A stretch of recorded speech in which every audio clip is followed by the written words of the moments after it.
What happens when one of Hollywood's most respected and disciplined actors suddenly finds himself in the hot seat, facing questions he never expected on live television? Tonight, we revisit one of the most shocking, unforgettable moments in modern talk show history. It's the night Liam Neeson, the Oscar-nominated star, known for his calm composure, quiet strength, and commanding presence, finally lost his patience. Live on the Graham Norton Show. This wasn't just another tense celebrity exchange or awkward interview moment.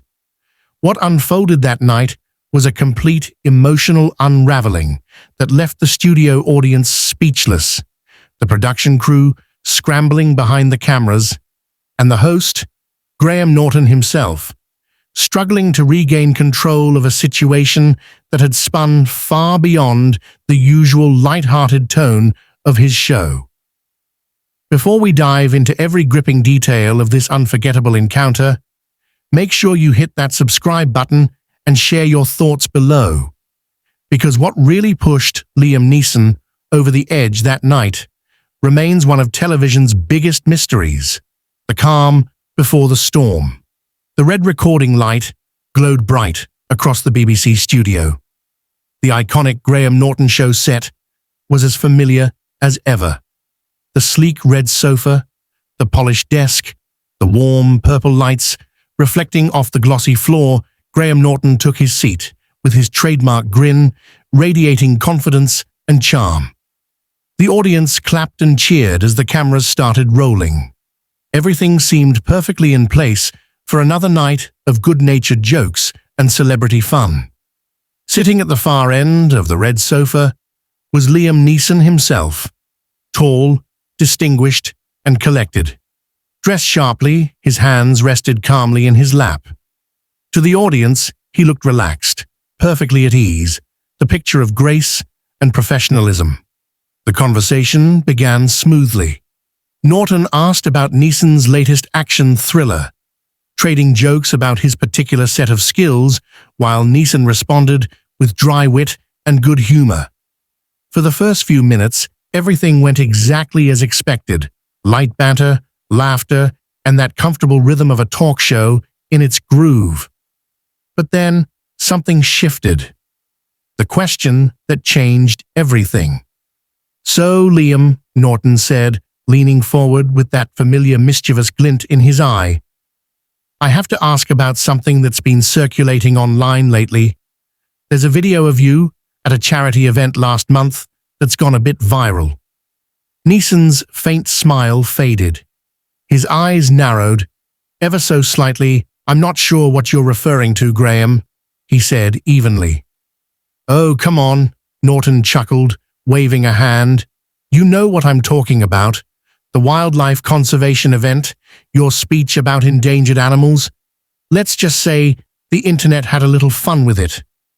The audience laughed softly, anticipating one of Norton's signature funny celebrity moments. But Neeson's expression didn't change. He sat still, his jaw tightening.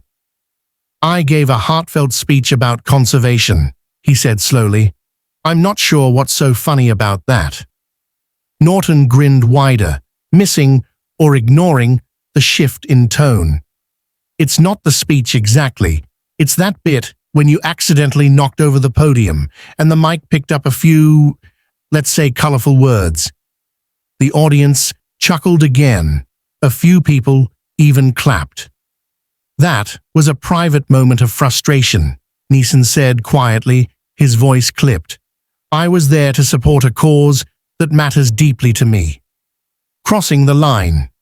Unfazed, Norton leaned into the joke. "But come on, Liam. You've got to admit, it's a little funny. There you are, talking about saving polar bears, and boom, down goes the podium, and suddenly you're swearing like a dockworker classic." The audience erupted in laughter, but Neeson didn't even flinch. His face was stone. His knuckles had turned white. "I'm going to stop you right there," he said slowly, his Irish accent deepening with emotion. Norton didn't stop. He kept pushing, smiling, performing for the cameras. Oh, wait. This is the best part. You tried to set the podium back up, but it was one of those folding ones. Every time it fell, the mic caught another, well, let's just say, another colorful word.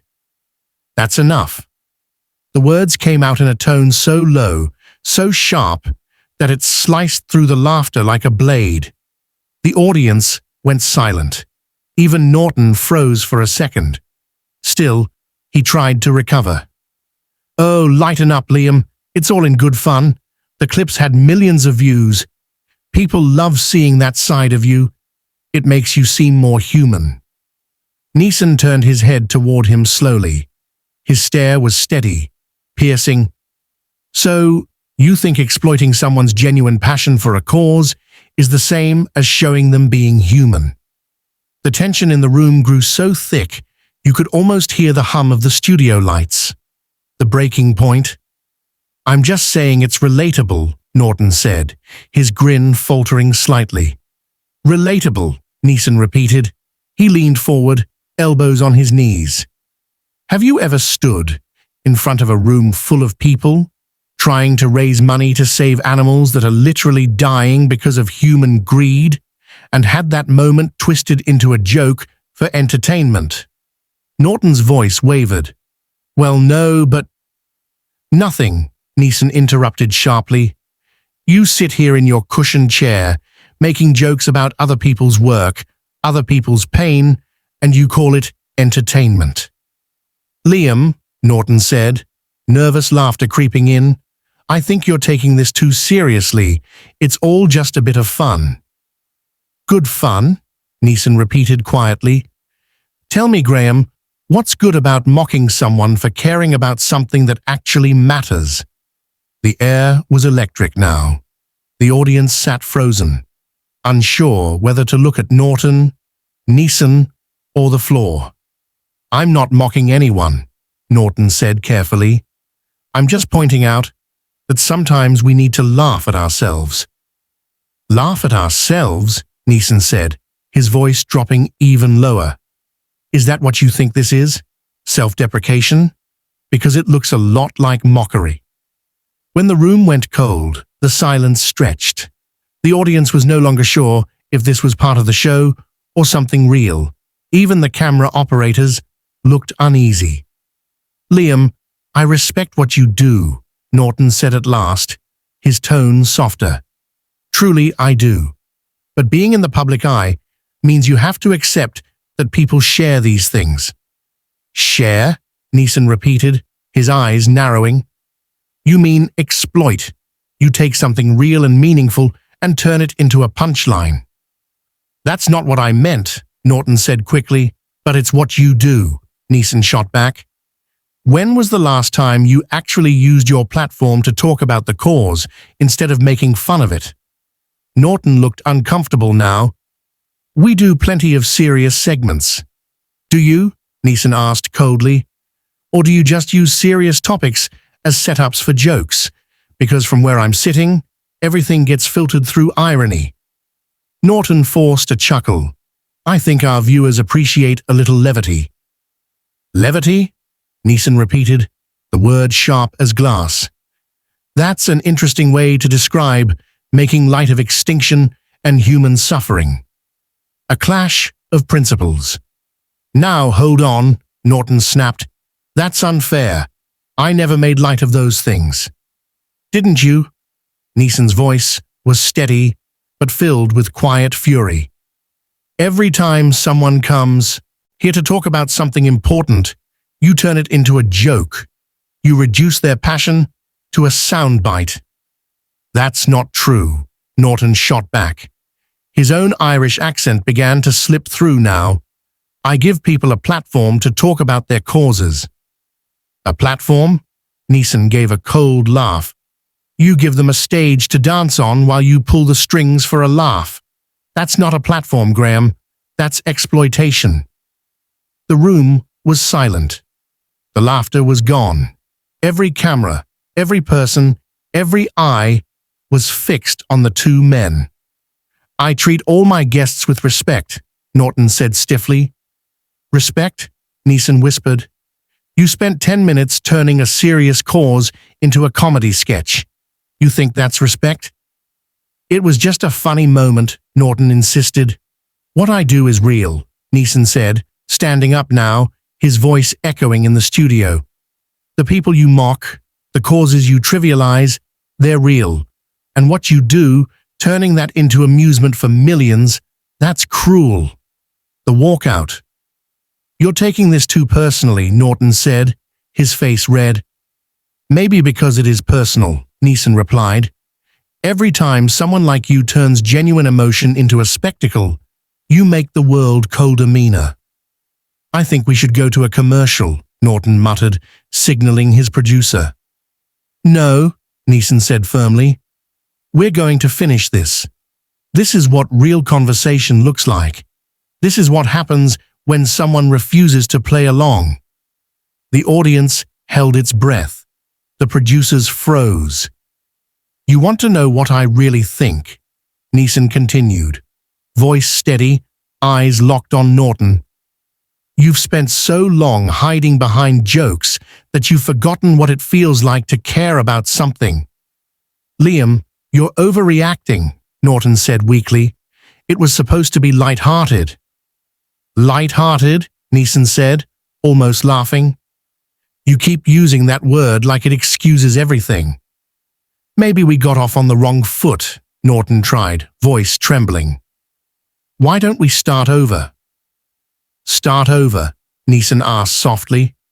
You can't attack someone's character and then reset the clock. I didn't attack your character. Yes, you did. You questioned my sincerity. You implied I care more about my image than the cause. That's not humor, Graham. That's arrogance. The silence was unbearable. You know what's sad, Neeson said finally. You could have used this platform to talk about real conservation work. Instead, you went for the cheap laugh. The audience expects a certain kind of show, Norton said weakly. The audience expects what you teach them to expect, Neeson replied. And you've taught them to enjoy humiliation. He stood. Where are you going? Norton asked, panic creeping in. I'm leaving, Neeson said simply, because I won't sit here and pretend this is acceptable. You can't just walk off the show, Norton said, standing up. Watch me, Neeson said, walking toward the studio door. This is live television. You're ruining the show, Norton shouted. No, Graham, Neeson said, turning back, his eyes calm, but burning with conviction. You ruined the show when you decided that compassion was less valuable than a cheap laugh. Norton tried desperately. We can edit this out. Start again with something lighter. Edit it out? Neeson gave a bitter smile. That's your answer to everything. Erase what's real. He paused, one hand on the door. I've built a career on honesty, on playing men who stand by their principles. I won't abandon mine to save your ratings. Think about your fans, Norton pleaded. They tune in to see you. My fans, Neeson said softly, expect me to walk away from cruelty, not laugh, along with it. This is professional suicide, Norton warned. No, Neeson said, pushing open the door. This is professional integrity, something you might want to learn about. The door closed behind him with a soft click that echoed like thunder. Norton stood frozen at his desk, eyes wide, mouth slightly open. The studio was silent. The audience didn't clap. They didn't move. They simply stared at the empty doorway where Liam Neeson had stood moments earlier. The cameras kept rolling, and what had started as a harmless bit of late-night fun became one of the most unforgettable and unsettling moments in television history.